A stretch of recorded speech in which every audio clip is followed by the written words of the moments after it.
네, 현재 시각 8시 24분 향해 갑니다. 지금 보고 계신 머니쇼 유튜브 그리고 SBS 비즈 앱에서 실시간으로 시청 가능합니다.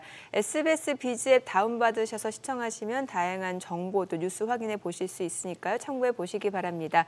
그리고 카카오톡 채널에서 크존 검색하셔서 또 친구 추가하시면 주식 정보도 확인해 보실 수 있으니까요. 이 부분까지도 참고해 보시기 바랍니다. 자, 지금 이제 미국 대선 지금 치러지고 있는데 이제 결과를 앞두고 있는 상황에서 사실 초접전, 초박빙 양상이었잖아요. 이 가운데 미증시는 3대 지수 지금 모두 상승했죠. 예. 그렇습니다. 예. 지금 우리 모처럼 배경화면에 백악관이 나오네요. 네. 예. 저기는 아무나 들어가면 안 되는 곳인데 정말 좋은 분, 훌륭한 분이 가야 되는 곳인데 그렇지 못하면 세상이 어지럽고 이제 서머 타임이 해제됐으니까 미국 동부 기준으로 이제 오후 6시 24분 이제 동부 쪽에서는 투표 오후 6시에 마감했으니까 근데 이제 뭐 알래스카까지 끝나려면 아직 좀 시간 그렇죠. 걸리고 이미 몇 군데 주에서 아주 작심하고 예고했다시피 우리는 뭐 한 보름 걸릴 수도 하는 거 보니까 완전히 결과가 나오기까지는 시간이 좀 걸리겠습니다만 그렇죠. 일단 시장 반응은 그렇게 뭐 우려스러운 거는 아니고요. 예. 오늘은 그래서 우리도 뭐 야간 선물 흐름이나 필라델피아 반도체 지수 봐서는 오늘 큰 걱정 없이 그냥 특집답게 미국 대선하고 FMC 살펴봐도 되는 날 같습니다. 네. 오늘 또 대선 결과에 따른 정치, 경제적 역량까지 좀 짚어보는 시간 마련했습니다. 오늘 장범식 숭실대학교 총장 그리고 장민 한국금융연구원 선임 연구위원 함께합니다. 두 분 어서 오세요. 어서 오십시오. 네, 안녕하십니까. 보자. 뭐부터 풀어나가야 될까? 저기 총장님. 네. 저 미국의 이 대통령 선거 방식 매번 듣습니다만 확실히 우리하고는 다르거든요. 네. 이런 날 하루 정도 휴일해서 사람들 투표도 좀 하게 하고 이러면 좋겠는데 그것도 아니고 또 승자 독식제도 그렇고 그렇습니다. 예, 한번 좀 미국 대선 방식 한번 좀 설명해 주십시오. 미국 대선 그 방식이 우리나라하고 완전히 다릅니다. 저희들 기본적으로 각 주별로 선거인단들을 선출을 하는데요. 선거인단의 전체 숫자가 538명입니다. 538명. 네. 그래서 전체 과반수인 270석 이상을 획득해야만이 대통령이 당선될 수 있습니다. 문제는 전체 일반 투표 그 전체 투표를 합산하는 것이 아니라 각 주별로 선거인단을 단 한 표 차로라도 먼저 다수 득표를 한 쪽이 전체 선거인단을 가져가는 구도로 되어 있기 때문에 이 부분에서 각 주별로 골고루 표를 얻는 것이 가장 중요합니다. 이런 사례 때문에 지난 2016년, 2020년에 엘고나 힐러리 클린턴처럼 일반 득표에서는 앞섰었지만 최종적으로 선거인단에서 부족한 결과로 패배를 했었던 사례도 있었고요. 특히 가장 중요한 것은 소위 말하는 스윙 스테이트라고 하는 지금 현재 7개 주 정도에서 아주 그 부분에 대한 선거인단을 누가 획득하느냐에 따라서 실제적으로 이번 선거가 결정된다라는 그런 중요한 지금 그 부분이 미국 선거제도와 우리나라 선거제도의 큰 차이라고 볼 수 있겠습니다. 경합주. 예. 네. 그 매직 넘버 요 얘기도 좀 해주세요. 그러니까 기본적으로 전체 그 7개 주 쪽들에서요.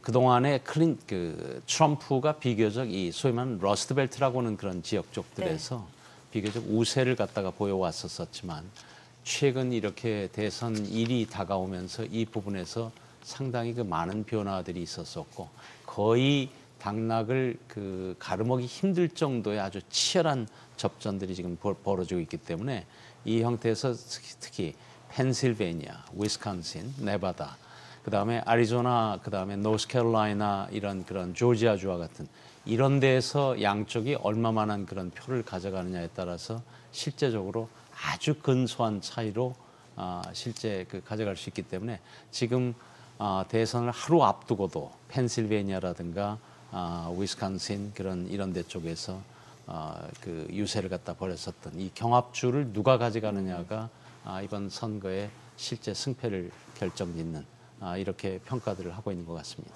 예. 네.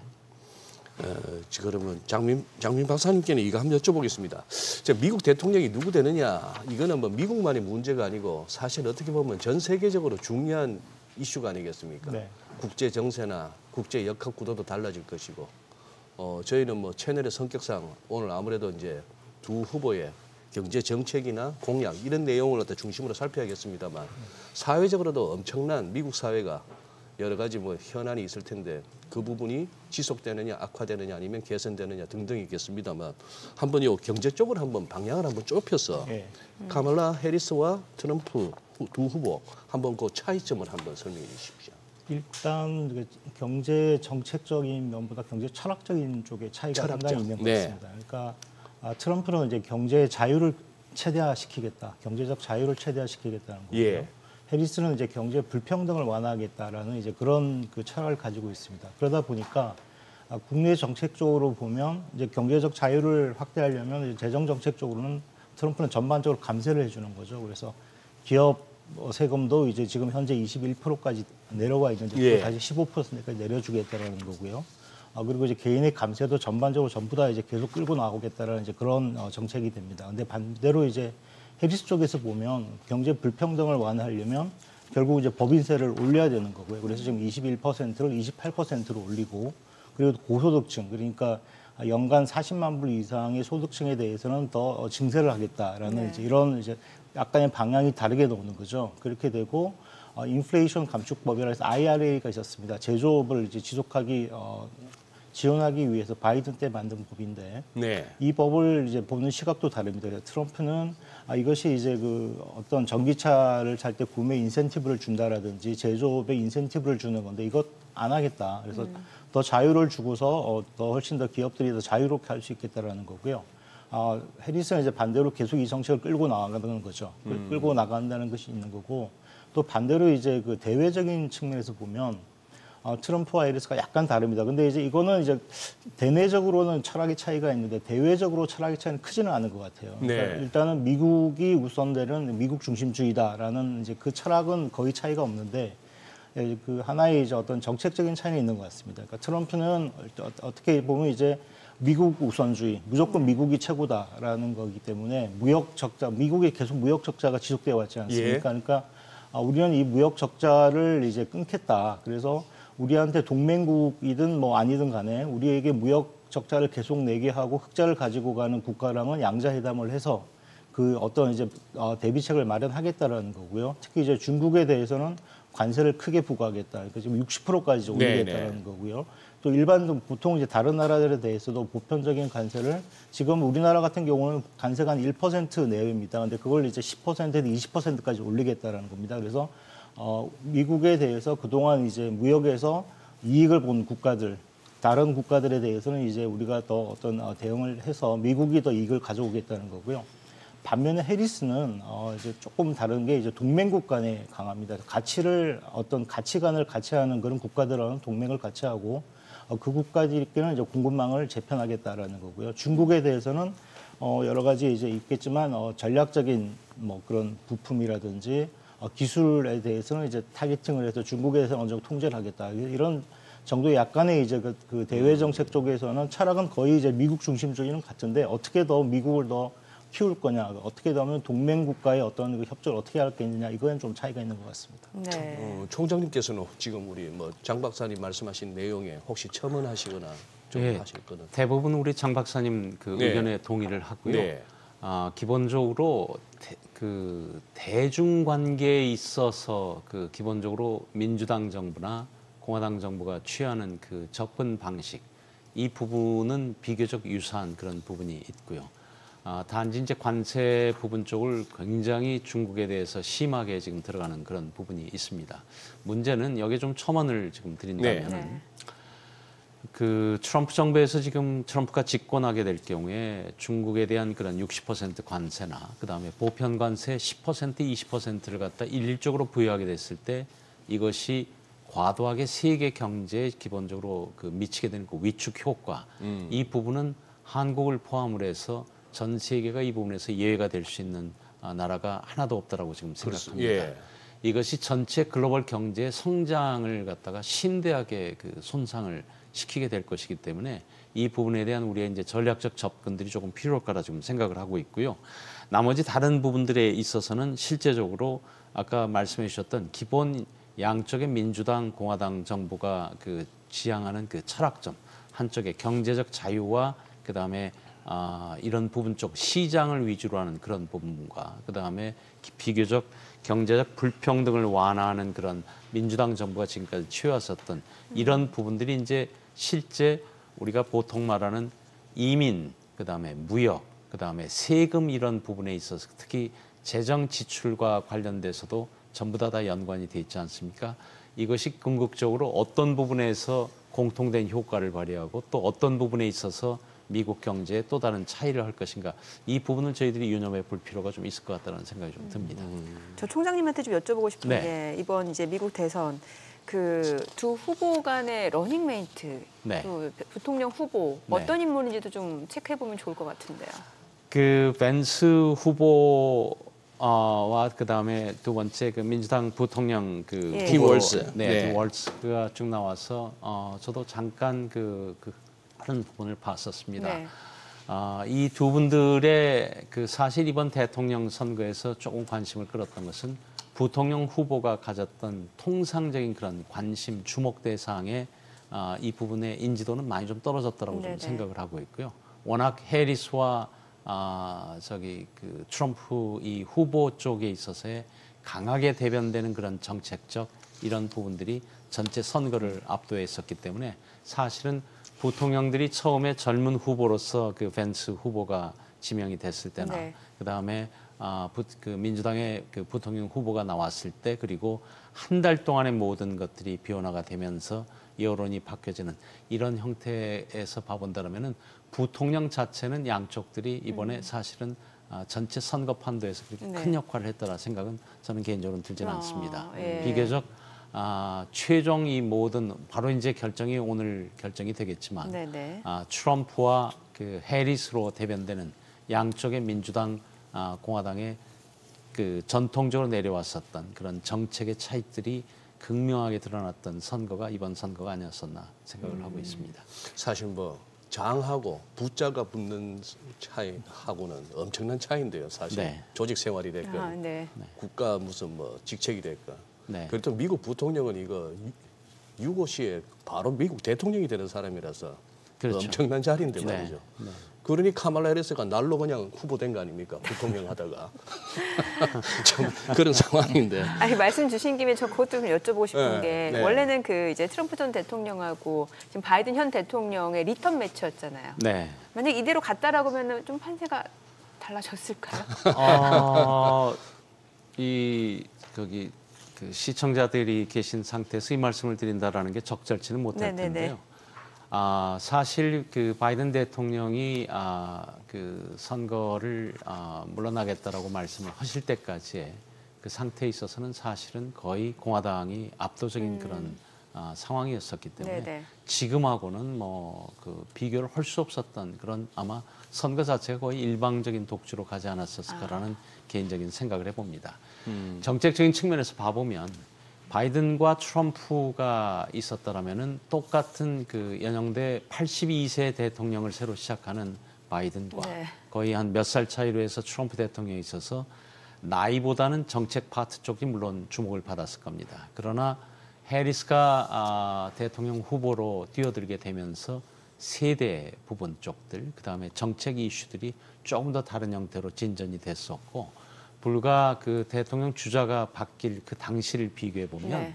지금 해리스가 이런 정도로 50대 50 거의 지금 뭐 아주 근소한 차이로 그렇죠. 승리를 할 것으로 예상을 하지 않습니까? 그런데 이 상태에서 보더라도 이거는 2달 전, 한 달 전과 생각을 해보면 거의 뭐 상상도 할 수 없었던 지금 일들이 미국 선거에서 일어나고 있고 그런 측면에서 봐본다면 전 세계에 영향을 주는 미국 대통령의 선거가 사실은 미국 대통령 선거는 여담입니다만은 전 세계 모든 나라의 사실은 투표권을 같이 줘야 되지 않을까라는 그런 생각도 한번 해봤었습니다. 총장님 말씀에 공감합니다. 그것 때문에 참 생사 여탈권이 달리는데 어떻게 보면 지금 주요 정치 지도자들 가운데 젤렌스키 우크라이나 대통령만큼 이렇게 바짝 긴장했는 사람도 드물지 싶은데요. 네. 누가 되느냐에 따라서 그렇죠. 완전 저 판도가 달라질 것 같은데, 저 장민 박사님 우선 요 하나 들어가 가지고 이 지금 어느 정도 최근 들어서 인플레이션 상승률이 좀 둔화는 됐습니다만 뭐 여전히 뭐 실제 체감 인플레하고는 또 다른 면도 있을 거고 그렇게 한데요. 지금 이거 두 후보가 이거 고물가 상황 어떻게 해결하겠다고 지금 얘기합니까? 그 말씀하신 대로 이제 인플레이션이 네. 코로나 때 굉장히 높아졌다고 예. 좀 상당히 좀 떨어진 상황이지 않습니까? 그래서 그 직접적으로 이렇게 물가 수준을 낮추겠다라고 하는 그런 공약보다는 예. 어떻게 하면 이제 가계의 형편을 좀 나아지겠다는 공약으로 좀 치중이 되고 있는 것 같습니다. 그러다 보니까 결론적으로는 오히려 더 물가 상승률을 올릴 수 있다라고 생각이 되는데요. 왜냐하면 이제 그 두 후보 모두 그 가계의 이제 뭐 소비 지출 이런 감세를 네. 통한다든지 아니면 여러 가지 이제 그 세금을 할 때 이제 여러 가지 이제 뭐 그 공제되는 부분을 늘리고 이런 식으로 해서 이제 가계를 지원해주겠다는 것들이 많습니다. 그래서 세금 공제가 많고요. 근데 다만 이제 보면 해리스 같은 경우는 이제 연준의 독립을 계속 보장해주겠다라는 이런 그 공언을 계속 하고 있습니다. 물론 현재 연준이 독립돼 있는데도 불구하고 트럼프 쪽에서는 이제 연준의 정책에 대해서 상당히 반발을 가지고 있고 연준의 금리 정책에 대해서 개입하겠다는 얘기까지 나오고 있거든요. 네. 그러다 보니까 이제 해리스는 연준의 독립을 보장해주겠다고 하고 있기 때문에 기본적으로는 연준이 금리 정책을 통해서 물가 상승률에 대응을 할 거고요. 다만 이제 높아진 물가에 대해서는 아까 말씀드렸듯이 이제 세금 이렇게 산출할 때 소득 공제를 해준다라든지 그리고 전기차 살 때 구매 지원을 해주고 네. 또 소득이 낮은 사람들에게 여러 가지 재정 지원을 해주기로 했습니다. 그래서 이런 것들을 통해서 이제 가계의 어떤 구매력을 높여주는 쪽으로 이제 가려고 하고 있는 거고요. 트럼프는 이제 결정적으로 이제 트럼프는 이제 어쨌든 모든 걸 이제 감세를 시켜주고 재정 지출을 해서 경제를 살리겠다는 쪽이거든요. 근데 이제 이게 어떻게 보면 이제 가계나 기업, 가계의 어떤 생활 형편을 좋게 해주고 경제 성장률을 높여서 어떤 물가가 올라간 만큼을 보완을 해주겠다는 얘기인데 결국은 이제 재정 지출을 확대하고 그러려면 이제 국채를 계속 발행을 해야 되고요. 그렇게 되면 계속 또 이제 그 금리가 올라가게 됩니다. 금리가 올라가게 되는데 그 결국은 이제 어떻게 보면 그 가계나 기업이 이렇게 좀 더 잘 살게 되려면 금리가 내려와야 되는 상황이 되는 거거든요. 근데 이런 게 이제 금리를 더 내려오는 걸 막게 하고 하기 때문에 물가가 오히려 더 올라가는 이제 측면이 있는 것 같습니다. 트럼프 쪽에서. 그래서 지금 두 후보들이 집중하고 있는 게 물가를 어떻게 낮추겠다라고 집중하는 것보다는 경제를 어떻게 좀 더 네. 활성화시키겠다는 좀 더 집중을 하고 있는 것 같습니다. 네. 그 지금 말씀하신 부분에 대부분 동의를 하고요. 예. 그 직접적인 그런 마이크로 부분 쪽도 있지만 큰 측면에서 봐보면 양쪽 지금 그 후보자들 민주당, 공화당이 지금 표방하고 있는 것들 가운데 무역, 이 보호 무역을 공화당 쪽들, 그 다음에 이민 정책을 대폭 강화를 갖다 하겠다라는 그 부분, 그 다음에 특히 재정 지출과 관련해서 이 조합을 가만히 조금 검토해 볼 필요가 있습니다. 결국 무역의 보호 무역지 강화되면서 관세가 대폭 올라가고 그렇게 하면서 이것이 앞으로 물가에 미치는 그런 영향들, 특히 이민자 쪽들이 가져왔었던 디스인플레이션 효과가 있었습니다.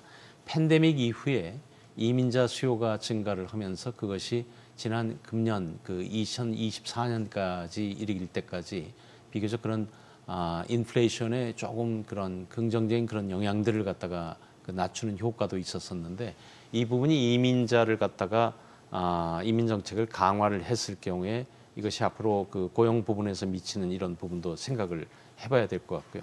재정 지출은 아까 장 박사님 말씀을 해주셨습니다마는 공화당이 기본적으로 감세를 통해서 결과적으로 똑같이 지향하는 바는 결국 재정 확대가 이루어질 것으로 보고 있고요. 그 점에 있어서는 민주당도 마찬가지죠. 기본적으로 세율을 갖다가 인상을 갖다가 시키면서 한다고 그러지만은 재정 지출 확대를 갖다 통하기 때문에 어떻게 보면 얼핏 양쪽 그 민주당, 공화당이 표방하고 있는 정책이 다른 듯 보이지만 물가 측면에 있어서 봐본다면 결과적으로 양쪽이 재정에 있어서는 상당한 그런 확대 효과들을 가져오기 때문에 물가 측면에 있어서는 지금 현재 금리가 좀 낮춰줘야 되는 지난번에 빅컷을 하지 않았었습니까? 네. 그럼에도 불구하고 사실은 조심스럽게 그 판단하는 겁니다만은 그 금리의 그런 상승을 갖다가 그 하락을 갖다가 그 억제하는 그런 부분들이 있지 않나라는 생각을 해봅니다. 네. 그리고 총장님 가끔씩 왜 우리 여소야대라는 표현을 쓰지 않습니까? 네. 집권한 쪽을 여라고 표현한다면 네. 그런데 이제 의회에서 의석 분포가 네. 집권 여당 쪽에서 적으면 이제 여소야대인데 그런 경우 우리는 경험적으로 뭐 되는 게 없었습니다. 네. 뭐 추진이 잘 안 되니까 그런 상황인데 미국도 항상 보면은 대통령은 민주당이든 공화당이든 가는데 의회가 전부 대통령 소속 당으로 안 갈 때도 많고 지금도 마찬가지인데요. 지금 이 부분이 이제 또 나름대로 이번에 뭐 대통령만 뽑는 게 아니니까요. 하원도 하고 상원 3분의 1도 선거하는 거 아닙니까? 네, 그렇습니다. 그 지금 어떤 경우가 제일 좋은 겁니까? 이렇게 표현을 드리고 네. 싶습니다. 민주주의가 그래도 가장 발달된 나라로서 견제와 균형이 적절히 이루어지는 구도가 바람직하지 않을까 생각을 해봅니다. 좀 더 오늘 그 주제이기도 합니다만 네. 경제 정책 전반을 갖다 봐보면 미국에 있어서 어떤 특정 정당이 상하 양원과 그다음 행정부를 갖다 전체 집권을 했을 때 예. 통제를 할 수 있는 수단이 사실은 많지는 않습니다. 재정 지출을 확대하고자 하는 그 욕구는 사실은 민주당 정부나 공화당 정부나 거의 비슷한 욕구를 가지고 있고요. 이런 부분들을 적절히 견제를 해줄 수 있는 것이 상하 양원들 쪽에서 예를 들어서 상원을 누가 그 전체 다수당이 되느냐, 예. 하원의 다수당이 되느냐에 따라서 최소한도 상하 양원도 견제 균형이 이루어질 수 있고 네. 또 그 부분이 집권 그런 그 행정부하고도 이렇게 좀 차이가 있을 수 있는 것이 사실은 미국뿐만이 아니고 전체 재정 적자, 이 쌍둥이 적자가 심화돼 가고 있는 지금 금년에 이제 8.8% 정도 지금 되거든요. 그래서 이런 정도를 봐보면 많이 낮춰지긴 했지만 그 행정부와 상하 양원 그런 이런 부분에 있어서 적절히 그 나눠 가지는 그런 구조가 오히려 미국 경제의 그 건전한 그런 그 성장을 위해서도 바람직할 것으로 보고 있고요. 물론 이건 이제 삼국 대한민국에서 바라보는 전문가의 입장이긴 합니다만은 견제 균형은 특히 어느 일방적인 행정부의 그 부분으로 해서 예를 들어서 의회가 그 부분을 모두 통과를 갖다 시켜주는 구조는 미국 경제뿐만이 아니고 전 세계 경제를 위해서도 바람직하지 않다라고 생각합니다. 저는 개인적으로는 이번에 그 행정부와 상하 양원에서 적절한 그런 그 균분이 좀 이루어져서 견제 균형의 그런 원리가 좀 작동이 됐으면 하는 바람을 가지고 있습니다. 네, 그러면은 장 박사님은 그 시나리오 좀 전에 화면에 나왔습니다만 이게 이제 집권 그리고 의회 누가 장악하느냐에 따라서 뭐 금융시장이라든지 이런 미치는 영향을 어떻게 저희가 예상해 볼 수 있을까요? 지금 이제 만일에 민주당이 승리를 하고요, 그 상하의원을 양분한다 그러면 현재하고 똑같습니다. 네. 그래서 금융시장이나 경제에 미치는 영향 굉장히 가장 그게 중립적이다라고 얘기를 하고 있습니다. 다만 이제 아까 이제 장 총장님께서 이제 전체 세계 경제와 민주주의를 말씀하셨지만 한국 경제 입장에서 본다면 민주당이 오히려 다 만일에 가지고 가게 되면 네네. 그러니까 이제 블루 웨이브가 오게 되면 한국 경제에는 오히려 좋을 수 있다라는 이제 그런 생각은 하고 있습니다. 왜냐하면 민주당이 이기게 되면 일단 그 인플레이션 감축법이라고 해서 IRA를 계속 유지를 할 거고요. 그러면 이제 전기차나 이런 데에서 구매 이제 그 어떤 보조 프로그램이 들어가고 배터리나 이런 데에 대한 이제 어떤 구매 그런 데에 대한 이제 지원 정책들이 있습니다. 그리고 수출 통제 같은 경우는 트럼프 쪽은 이제 중국에만이 아니라 모든 나라에 대해서 관세를 부과하는 입장이지만 민주당은 이제 중국만 타겟으로 하기 때문에 우리나라의 수출에 오는 어떤 부작용은 가장 작다고 볼 수 있고요. 그리고 뭐 제조업 투자 확대에서도 민주당이 더 적극적이고 지정학적 리스크를 좀 더 줄이자는 쪽에서도 적극적이기 때문에 오히려 뭐 가령 이제 극단적으로 공화당이 다 가져가는 거랑 민주당이 다 가져가는 걸 한다면 민주당이 가져가는 게 한국 경제에 유리하다라는 생각은 들지만 뭐 확률적으로는 그게 다 낮게 나오고 있는 상황이고요. 네네. 말씀드린 대로 그냥 지금처럼 중립적으로 간다면 민주당이 대선을 가져가고 상하이원이 양분이 된다면 그거는 이제 금융시장이나 실물 경제에 굉장히 중립적인 효과일 거다라고 생각을 하고 있습니다. 예. 야, 그러고 보니 참 옛날부터 장삼이사란 말도 있었습니다만 오늘 두 분 모셨는데 장범식 총장님, 장민 박사님 두 분 장시고 앵커 둘이는 또 이십니다. 뭐 그런 상황이 됐는데 저기 다음 질문 가기 전에 이건 저 개인적인 좀 그거였습니다. 평소에 미국이 이렇게 대선 때마다 선거 판도를 갖다 예상하는 지도에 보면은 가운데 부분은 벌겋게 공화당 지지고요. 캘리포니아를 비롯한 태평양 연안이나 이 동부 쪽에 대서양 연안은 또 파랗단 말입니다. 그래서 맨날 그 한 7개 정도의 경합주 왔다 갔다 하는 이쪽이 어디로 가느냐에 따라서 선거 결과 바뀐다고 하는데 그렇게 서로 즉 어느 쪽은 뼛속까지 민주당이고 어디 쪽은 아버지 때부터 할아버지 때부터 공화당이었다 이렇게 보면 되는 데 아닙니까? 그러면 저 4년마다 저렇게 해서 결과에 따라서 스트레스 받지 말고 그냥 나라 2개로 만드는 건 어떻습니까? 미국. 인구도 많고 땅도 넓은데. 두 분한테 여쭤보시는 거예요. 네, 아니 그런 생각 한 번씩 해볼 만하지 않습니까? 아 참. 근데 지금 또 하나 여기 그 부분도 강하게 부딪히지 않습니까? 저기 낙태권하고 불법 입국자 문제. 네. 네, 여기서 아주 첨예하게 이렇게 부딪힌다고 봅니다만 뭐 그걸 가지고 선거 결과에 어떻게 영향을 미칠까요? 보다는 막상 이렇게 어느 쪽이 됐을 때 이 부분에 있어서 어떻게 진짜 변화가 있을까요? 그 낙태권 그다음에 이민자 문제 이 부분 쪽들은 굉장히 중요한 지금 이번 선거에서도 굉장히 중요한 영향을 미쳤죠. 네네. 총장님, 근데 이민자 문제이기보다는 네. 제가 좀 이의를 제기하고 싶은 거는 미국은 어차피 이민으로 네. 만들어진 나라인데 지금 공화당 트럼프 후보 측에서 문제시하는 거는 정상적인 이민자의 문제가 아니고 불법 입국자들이거든요. 그렇죠. 수천만 명에 달하는. 네. 그렇게 한번 좀. 네. 예, 그 부분의 정책 차이가 분명한 것 같습니다.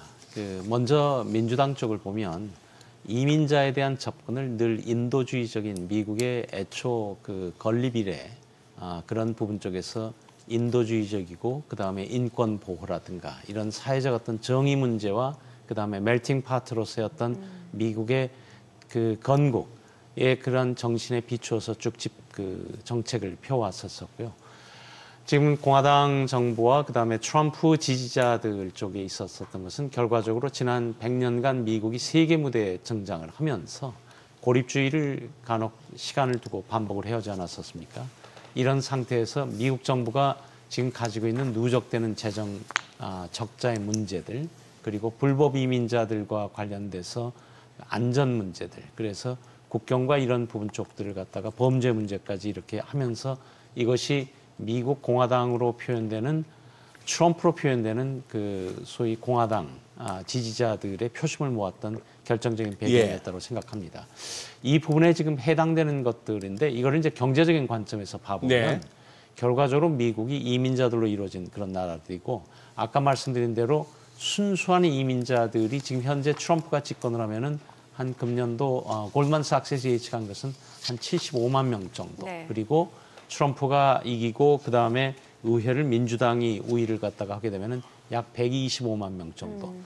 민주당이 해리스가 집권을 하게 되면은 약 150만 명 정도의 순수 이민자들의 증가가 일어날 것으로 골드만삭스는 예측한 바가 있습니다. 문제는 이 이민자들이 들어오면서 결과적으로 미국의 그 아까 말씀드렸던 그 여러 형태로서의 어떤 임금 상승의 어떤 압력을 둔화시킬 수도 있겠고 소비 지출도 물론 그 이런 부분들도 생각을 해볼 수 있고 그런데 이런 부분들 쪽들을 결과적으로 강하게 들어가면서 이민자들에 대한 어떤 그런 그 불법 이슈 그다음에 국경 문제 이런 쪽들을 그 공화당 트럼프 지지자들이 어떻게 받아들이냐라는 그런 이슈하고 아까 말씀드렸던 철학적 기반의 그 기초한 민주당 정부가 이렇게 접근하는 방식이 워낙 차이가 있기 때문에 이번 쪽에 있어서 봐보면은 결국 이민자 이슈들은 마지막까지 남북 국경 쪽에서 지금 들어오는 것들이 상당한 영향을 미쳤다고 생각을 하고 있습니다. 네. 자, 지금 시각 8시 53분 향해 갑니다. 오늘 양시장 예상 체결지수 체크해 보도록 하겠습니다. 먼저 코스피부터 좀 확인해 볼게요. 오늘 코스피 0.59% 상승 예상되고요. 예상 체결지수 2,592포인트입니다. 코스닥 0.56% 오름세가 예상됩니다. 예상 체결지수는 755포인트입니다. 시가총액 상위 종목 예상 체결가 보겠습니다. 오늘 삼성전자 0.5% 상승 예상되고요. 지금 호가에서는 57,900원. 그리고 SK하이닉스 2.4% 강세가 예상됩니다. 호가는 19만 8천 원이고요. LG에너지솔루션이 1% 상승 예상됩니다. 예상 체결가 42만 5천 원이고 삼성바이오로직스가 0.5% 상승 예상됩니다. 지금 호가는 101만 3천 원, 현대차도 0.7% 상승 예상되고요. 예상 체결가는 21만 6,500원이죠. 기아는 0.5% 하락이 예상됩니다. 호가 9만 6,500원이고 셀트리온 보합 예상됩니다. 삼성전자 우선주가 지금 0.9% 하락 예상되고요. 호가는 47,550원. KB금융이 지금 0.9% 상승 예상됩니다. 호가는 91,900원. 네이버가 강보합 출발 예상되고 있습니다. 코스닥 시가총액 상위 종목 예상 체결가 보도록 하겠습니다. 오늘 알테오젠 보합 예상되고요. 에코프로비엠이 0.8% 상승 예상됩니다. 지금 호가는 18만 원으로 집계가 되고 있고요. 어제 낙폭을 좀 빠르게 만회할 수 있을 것으로 예상이 됩니다. 에코프로 1.7% 상승 예상됩니다. 지금 사흘 연속 상승세를 보여줬고 오늘 호가 분위기도 괜찮아 보입니다. 지금 호가 88,200원. HLB 보합 예상되고요. 리가캠바이오가 0.2% 소폭 상승 예상됩니다. 호가는 13만 원. 엔캠 보합 예상되고요. 휴젤이 0.5% 올라갈 걸로 보입니다. 지금 호가는 29만 4,500원으로 예상이 됩니다. 자, 이렇게 되면 사흘 연속 상승세고요. 삼천당제약은 2% 약세가 예상됩니다. 호가는 14만 3,500원. 클래시스 0.3% 하락 예상되고요. HPSP 오늘 7.8% 강세가 예상됩니다. 최근에 특허 소송에서 승소했다라는 소식이 나오고 있는 가운데 오늘도 좀 호가 분위기 굉장히 좋아 보입니다. 호가 36,550원으로 집계가 됩니다. 자, 이제 개장까지 5분가량 남았는데 일단 오늘 양시장, 간밤 뉴욕 증시 3대 지수 모두 올랐잖아요. 국내 네. 증시도 일단 상승 출발이 좀 예상이 되네요. 예, 네. 뭐 요 정도 뭐 야간에 네. 움직였던 그 흐름으로 봐서는 충분히 가능한 그런 예상 체결 지수고 이 흐름이 이제 후반에 안 꺾여야 되겠죠. 그런 상황이고. 야, 그래도 2,600은 못 가나? 좀 아쉽네요. 네네. 그런 상황이고 이거 한번 열어보면 될 것 같습니다. 사실 지금 은근히 걱정은 많았습니다만 어떻게 보면 시장 차원에서는 그 와중에 이렇게 마이크로 튜닝을 하면서 어느 정도 딱 진짜 특별한 어떤 눈 튀어나올 만한 변수만 안 생긴다면은 크게 안 움직일 수도 있는 게 시장 아닌가 싶기도 한데요. 네. 그리고 그러면 장민 박사님, 네. 어떻게 보면은 아까 이제 두 후보 간에 이제 철학 뭐 이런 말씀도 하셨습니다만 조금 이렇게 뭐 그런 약간 황당한 얘기로 가자면은 황당하기보다는 어떻게 보면 그건데 이 지금의 이 흐름이 세계주의와 국가주의의 충돌이다 이렇게 또 표현하시는 분을 제가 내용을 들어보니까 어느 정도 공감이 가는 것이 네. 어떻게 보면은 한 21세기 접어들 무렵부터 해서 글로벌리제이션 세계화 얘기 많이 들었고요. 그래서 진짜 그 중국산 싼 물건 쓸 수 있었고 또 중국에 가서 저렴한 노동력 이용하겠다고 다 들어갔었고 그랬던 세계화 시대인데 지금은 거기에 이제 제동이 약간 걸리고 있는 거고 트럼프 전 대통령의 집권 1기 때도 봤을 때는 이제 그런 거 아니겠습니까? 경제적으로 납득하기 힘든 고관세라든지 그렇죠. 네. 뭐 이런 식으로 됐는데 지금 요 부분 이제 중국이란 변수가 이제 들어오는데요. 지금 양쪽 다 중국 때리기는 마찬가지 아닙니까? 그렇습니다. 네. 예. 그렇다면 이게 중국으로 인한 어떤 좀 더 좋은 효과보다는 대중국 갈등으로 인해서 오히려 더 힘들어지나요, 앞으로? 어떻게 보십니까? 이제 누가 되냐에 따라서 그 강도는 달라질 것 강도는, 같습니다. 네. 만약에 트럼프가 이제 당선이 된다면 아까도 이제 말씀드렸습니다만 대중 관세를 60% 부과하고 예. 특히 어떤 또 좀 더 경쟁적인 제품에 대해서는 100%까지 관세를 부과하겠다라고 했습니다. 그렇게 된다면 중국의 어떤 수출이 이제 대미 수출이 굉장히 어려워지겠죠. 어려워지는 쪽으로 가게 되고 그리고 그거는 이제 결국 우리나라에도 안 좋습니다. 우리나라는 이제 결국은 이제 그 중국에 대한 수출이 거의 뭐 이제 18%, 20%까지 올라가 있는 상황인데요. 중국의 대미 수출이 안 좋아지면 우리나라는 이제 그 중국에 대한 수출이 대부분 다 중간재 수출입니다. 근데 이제 우리나라의 중간재 수출이 줄어들 테니까 예.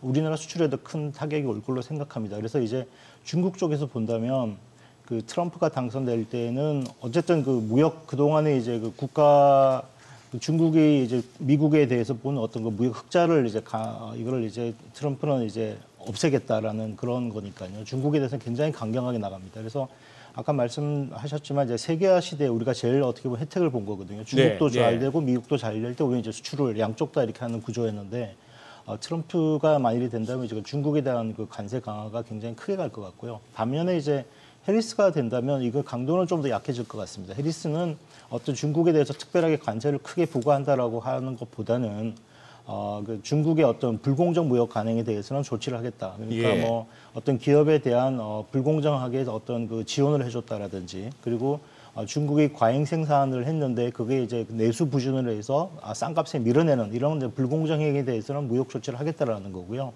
또 특별하게 이제 어떤 좀 그 핵심 기술 같은 거는 이제 통제를 하겠다라는 겁니다. 그래서 이제 해리스는 이제 그 하이펜스 그 장벽을 높게 치고 네. 스몰 야드 그래가지고 그 안에 조그만 이제 공간을 주고 그 안에선 자유롭게 놀아라 중국에게 예. 그런 식으로 가는 예. 거고요.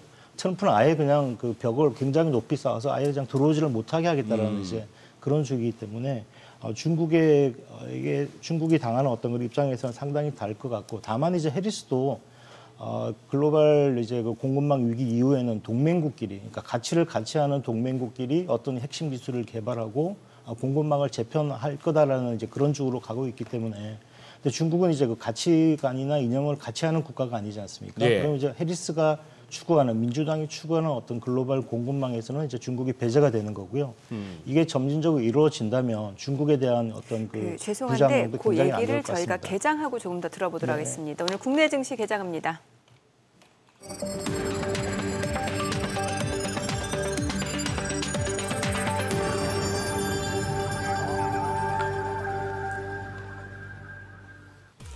네, 11월 6일 수요일 국내 증시 개장했습니다. 이제 미 대선 결과에 따른 증시 영향이 지금 어느 정도 될 것인지에 따라서 저희가 좀 분석을 하고 있는 가운데 뉴욕 증시 3대 지수는 모두 올랐습니다. 1%대 오름세를 나타냈고요. 특히 이제 테슬라도 3% 넘게 올랐고 엔비디아는 시가총액 4개월 만에 1위를 재탈환하는 모습이었습니다. 이 가운데 경기 지표도 이제 경기 연착륙에 대한 기대를 가능하게 하는 결과들이 많이 나오는 것 같습니다. 일단은 뭐 계속해서 미 대선 결과를 좀 기다려 보셔야 될 것 같은데 양시장 출발 지수 좀 체크해 보겠습니다. 코스피가 0.58% 올라갑니다. 2,591포인트, 코스닥도 0.7% 상승합니다. 757포인트입니다. 시가총액 상위 종목 시초가 보도록 하겠습니다. 삼성전자 지금 강보합권으로 57,800원, SK하이닉스 2.4% 강세입니다. 198만 8천원, LG에너지솔루션이 1.9% 올라갑니다. 428만 8천원이고요. 삼성바이오로직스가 보합으로 100만 7천원, 그리고 현대차가 0.7% 떨어집니다. 21만 3,500원. 기아가 0.8% 하락하네요. 96,200원에 거래되고 있고요. 셀트리온은 강보합권으로 18만 4,700원. 삼성전자 우선주가 0.2% 올라갑니다. 48,100원. KB금융 지금 강보합권으로 91,100원이고요. 네이버가 0.3% 약보합권이네요. 17만 6,400원에 거래되고 있습니다. 코스닥 시가총액 상위 종목 시초가도 보도록 하겠습니다. 알테오젠이 0.5% 상승합니다. 지금 하루 만에 반등 좀 보여주고 있고요. 38만 3천원. 그리고 에코프로비엠 2% 강세 보여줍니다. 18만 2천원이고요. 지금 에코프로비엠 같은 경우 또 하루 만에 반등이고 에코프로가 1.8% 상승 보여주고 있습니다. 8만 8,200원으로 지금 나흘 연속 상승세입니다. HLB도 올라갑니다. 6만 5,200원이고요. 리가켄바이오도 0.4% 상승하면서 13만 200원에 거래되고 있습니다. 반등 보여주고 있습니다. 엔캠이 지금 보합으로 17만 3,500원, 휴젤 1.5% 상승합니다. 29만 6,500원에 거래되면서 사흘 연속 오름세고요. 삼천당제약도 상승합니다. 14만 6,500원, 보합이네요. 클래시스가 강보합권으로 5만 1,200원. 이 가운데 HPSP가 8% 강세, 3만 6,700원 선으로 나흘 연속 강세 흐름이 닷새네요. 닷새 연속 상승세가 이어집니다. 오늘 시장에서 특징을 보여주고 있는 섹터 종목들 좀 체크를 해보도록 하겠습니다. 자, 오늘 원정 관련주도 움직임이 나타나고 있습니다. S&W가 지금 4.8% 상승하면서 3,680원에 거래되고 있고요. 두산 에너빌리티도 2% 이상 올라갑니다. 2만 900원. 우진도 1.9% 상승 중입니다. 8,050원이고요. BHI가 4% 넘게 올라갑니다. 11,620원에 거래되고 있습니다. 자, 그리고 G2파워가 8.5% 강세고요. 우리기술, 한전기술도 1% 이상 올라가고 오르비텍도 2.4% 강세를 보여주고 있습니다. 오늘 원전 관련주들 움직임이 나타나고 있는 상황이고요. 자, 그밖에 오늘 또 강세를 보여주고 있는 전선, 전력설비, ESS 쪽 움직임 좋습니다. 전력설비 쪽에서는 효성중공업이 지금 4% 이상 올라갑니다. 46만 8천 원이고요. 지금 재룡전기도 3% 강세, 가온전선, 대한전선도 1% 이상 올라갑니다. 대원전선, 세명전기도 각각 2% 안팎으로 강세를 보여주고 있고요. LS그룹주도 흐름도 좋습니다. LS가 4% 이상 올라가면서 11만 1,100원, LS에코에너지도 1.8% 상승 중이고 LS일렉트릭도 3.6% 올라가면서 15만 1,000원, 그리고 그밖에 이제 LS 4% 강세고요. 오늘 뭐 전력 전선 관련주들 움직임도 좋고 HBM 관련주, CXL 관련주 좋습니다. 아무래도 이제 엔비디아가 지금 4개월여 만에 애플을 제치고 시가총액 1위를 재탈환하는 데 성공했고 뒤이어서 또 팔란티어테크 같은 경우 호실적 발표하면서 23% 급등했고 AMD, 퀄컴, 반도체 관련주들이 동반 강세를 보여주면서 국내 증시 쪽에서도 관련 섹터들 호재로 인식이 되면서 상승세가 이어지고 있습니다. 지금 보시다시피 한미 반도체가 1.8% 상승하네요. 97,300원이고 HPSP 앞서 보셨고 DIT도 지금 1% 안팎으로 올라갑니다. 그밖에 지금 IMT가 6.7% 상승 보여주고 있습니다. 9,960원이고요. 그리고 이스페타시스, 이오테크닉스 상승입니다. CNN 출구조사 지금 하단에 화면으로 보셨죠. 자, 그리고 STI가 지금 0.9% 올라가고 미코도 1% 상승 보여주고 있습니다. CXL 관련주 내에서는 TLB가 3.7% 올라가네요. 14,070원. 엑시권, 퀄리타스 반도체도 2% 안팎으로 상승 흐름 보여주고 있습니다. 오킨스전자도 1.7% 상승하면서 5,840원에 거래되고 있습니다.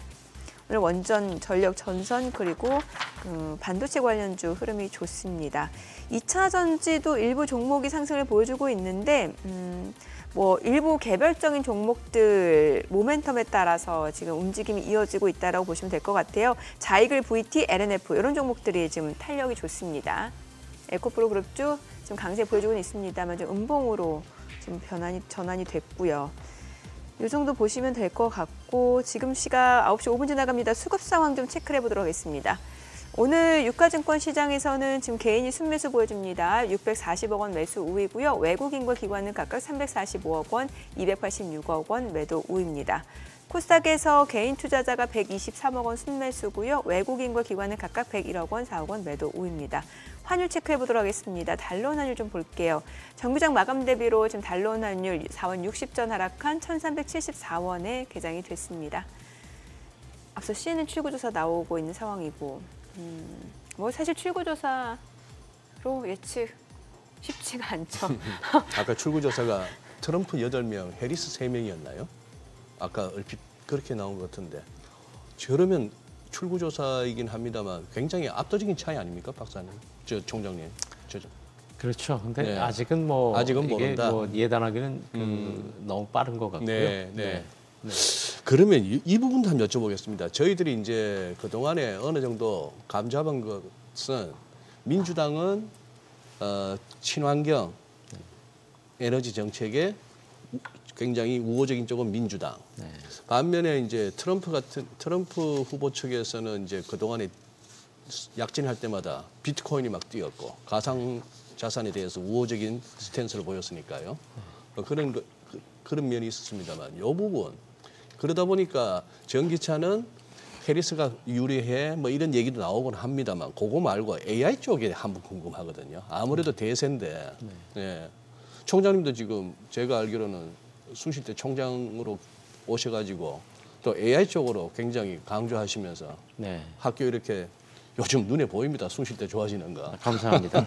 네. 그런데 지금 AI 측면에서는 트럼프 후보 측에 그래요. 우리 장민 박사님 말씀 맞다나 그 어떤 철학, 머스크하고 워낙 지금 밀착 관계인데요. AI 쪽은 어떤 시각이라고 보십니까? 기본적으로 네. 그 AI 쪽을 네. 강조하는 것은 뭐 트럼프 정부나 해리스가 집권하더라도 저는 마찬가지라고 보고 큰 차이는 있고요. 없다. 큰 차이는 네, 없습니다. 네. 이제 기본적으로 트럼프가 지향을 지금 트럼프나 미국 정부 자체가 지향을 하고 있는 것은 기술 측면에서 미국이 모든 공급망을 다 장악을 하고 있는 것은 아닙니다. 무슨 말씀이냐면은 실제 그 반도체 장비라든가 AI 그 관련 이런 모든 부분 쪽에 있어서 미국이 모든 독점 공급망을 그 장악을 하는 것이 아니기 때문에 그 가운데에서 해리스 정부가 들어서게 되면은 이런 것을 블록이라든가 이런 그런 동맹국 이런 형태를 통해서 그 부분을 강화를 해 나가고자 하는 그런 것들이고요. 기술 쪽에 있어서 그런 필요한 부분들을 중국과 같은 그런 경우에는 고립을 갖다가 시키면서 지금 나가자는 그런 부분이니까 기술을 통해서 미국이 다가온 어떤 세기를 갖다가 여전히 큰 그런 역할을 하겠다라는 부분에 있어서는 저는 양쪽 해리스나 트럼프 누가 집권하더라도 큰 차이는 없다라고 보고 있습니다. 단지 이제 이 부분에서 저희가 한국 경제와 관련해서 좀 생각을 해봐야 될 것은 아까 그런 중간재를 제공을 특히 중국과의 어떤 그런 그 수출 관계에 있어서 굉장히 밀접하고 무시할 수 없는 그런 부분을 유지하고 있는 상태에서 미국이 중국과 지금 현재적인 그런 적대적인 그런 관계를 계속해 나갈 때 우리가 수출이라든가 이런 부분에서 어떠한 그런 한국에 유리한 전략을 갖다 해야 될 것인가. 이것이 이제 저희들이 맞닥뜨리고 있는 그런 숙제가 되는 것 같고요. AI는 미국뿐만이 아니고 한국도 그렇고 지금 현재 전 세계가 앞으로 안고 나가면서 더불어 네. 이 부분에서 모든 나라들이 초미의 관심사를 가지고 해야 되는 아주 필수적인 요소가 됐습니다. 데이터 센터에 대한 수요가 폭발적으로 증가를 하고 있는 것은 챗GPT를 갖다가 포함을 해서 전반적인 AI에 대한 수요가 지금 커지고 있는 것들도 반영을 하고 있고요. 양쪽 정부에서 미국 정부는 특히 이 부분에 관심을 가지고 있습니다. 한 말씀만 더 드리면 왜 중국과 이제 TSMC라든가 우리 지금 삼성 그다음에 SK, HBM 이런 이슈도 있습니다만은 기본적으로 모든 그 공급망을 특히 하이텍 분야에 있어서의 독점을 하고 있지 못하고 있다라는 것이 미국이 가지고 있는 딜레마입니다. 그래서 이 부분을 그런 쪽에 그 공급을 하고 있는 우리나라, 대만과 같은 이런 부분이 미국에서 가지고 있는 굉장히 그 중요한 그런 부분들이 있고요. 이런 쪽을 그 앞으로 중국 그 미중 관계 그리고 전체 그 AI를 비롯한 어떤 그 테크놀로지 그런 분야 쪽들에 있어서 한국도 전략적인 그런 그 접근과 우리의 그런 방어책들을 좀 가지고 갈 필요가 있다라고 생각합니다. 중국의 아까 우리 정 박사님 지금 말씀하셨었는데 좀 구체적인 수치를 말씀드리면 약간 차이는 있을 수 있지만 60%까지 트럼프가 관세를 다 매길 것이냐 두고 볼 일입니다. 그런데 만약 그렇게 된다면은 중국은 GDP 상으로 해서 약 마이너스 2.4% 정도의 성장 저하가 이루어질 것으로 보고 있고요. 혹자는 2.5%도 얘기를 하고 있습니다.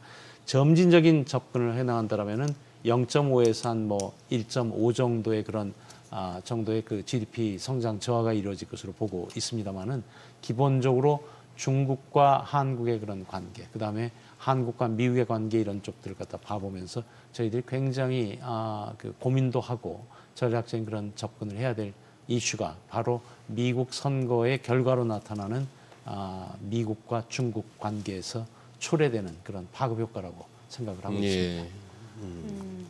저는 이제 그 대선 이후에 뭐 달러화 흐름이라든지 아니면은 또 이제 미 채권 수익률 이 부분 좀 궁금하거든요. 어떻게 예상하시나요? 양쪽 어느 후보가 되더라도요. 일단 달러화가 그 약세로 오지는 않을 것 같다. 어느 정도 강세로 갈 것 같다라는 것은 이제 일반적인 생각, 공통적인 생각이고요. 왜냐하면 근데 이제 물론 강도의 차이는 있습니다. 트럼프 같은 경우는 뭐 아까도 말씀드렸습니다만은 재정을 굉장히 확대를 하고 그래서 이제 돈을 많이 써서 이제 경제를 살리겠다라는 주의고요. 감세를 하겠다라는 거거든요. 그러면 결국은 국채를 발행을 많이 할 수밖에 없습니다. 재정 적자를 열려야 되고 국채를 많이 발행을 하게 되면 그렇게 되면 국채를 발행해서 사람들이 사게 하려면 금리를 높여야 되지 않습니까? 금리가 낮아질 수가 없는 거죠.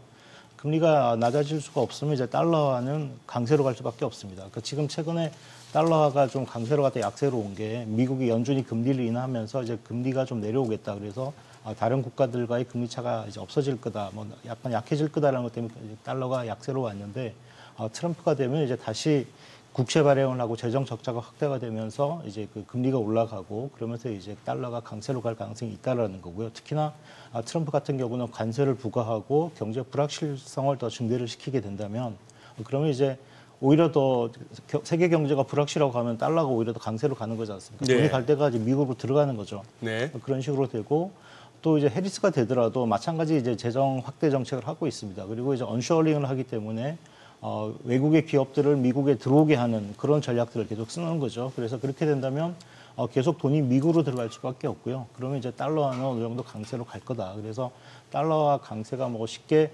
없어진다라든지 하지 않을 거다. 다만 이제 트럼프보다 해리스가 됐을 때는 좀 더 그 강세폭이 제한적이지 않겠냐. 그렇게 생각을 하고 있습니다. 예. 네. 말씀 난 김에 그러면 장 박사님 최근에 어디 있습니까? 그 세미나였었나요? 아니면 학술 회의셨나?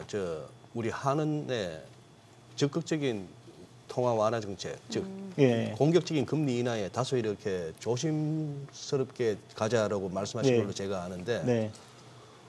뭐 그렇게 말씀하신 배경하고 더불어서 당장 내일부터 이제 FOMC 오늘부터 FOMC 이틀 네. 동안 열립니다.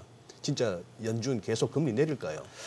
먼저 연준부터 말씀드리면 연준은 지금 이제 미국 경기를 보면 경기가 상당히 괜찮습니다. 그러니까 뭐 가령 이제 뭐 미국이 경착륙으로 가고 인플레이션이 굉장히 낮아지면 금리를 빨리 내리겠지만 지난 이제 9월에 25bp 이날 50bp 빅컷을 했고요. 10월에는 FOMC가 없었거든요. 그리고 11월 달인데 이제 그동안의 변화를 보면 경기가 그렇게 나쁘지 않았고 그리고 이제 그동안 FOMC 위원들이나 그 연준 총재들의 발언을 살펴보면 점진적인 인하를 할 것이다라는 이런 얘기들을 하고 있기 때문에 시장에서 예상하는 것처럼 이제 11월 달에는 25를 내리고 다음 달에도 한 25 내려서 이번 올해까지 한 50bp를 내릴 거다라는 그런 예상이 지배적인 것 같고요. 그렇게 될 거라고 본다면 이제 한국은행 같은 경우는 약간의 이제 불확실성이 있는데 지금으로서는 이제 그 미국의 정말 이제 그 대선의 불확실성 이후에 미국 경제가 어떻게 갈지 좀 지켜봐야 된다고 생각을 하고 있고요.